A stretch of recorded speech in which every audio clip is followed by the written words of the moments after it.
കോഴിക്കോട് താമരശ്ശേരി വിദ്യാർത്ഥി സംഘർഷത്തിൽ കൊല്ലപ്പെട്ട മുഹമ്മദ് ഷഹബാസിന്റെ മരണത്തിൽ സുഹൃത്തുക്കൾ ഇപ്പോൾ വിങ്ങി പൊട്ടുകയാണ്. ഷഹബാസ് നേരിട്ട പ്രശ്നത്തെക്കുറിച്ച് അറിഞ്ഞിരുന്നെങ്കിൽ തങ്ങൾ പരിഹാരം കണ്ടെത്തുമായിരുന്നുവെന്നും സുഹൃത്തുക്കൾ പറയുകയാണ്.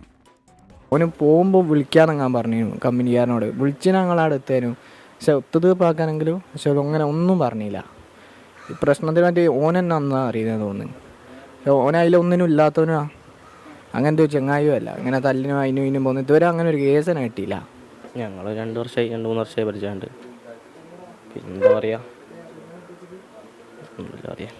ഒരു കൊല്ലായി കൊല്ലായെങ്കിലും നല്ല ബന്ധമായി.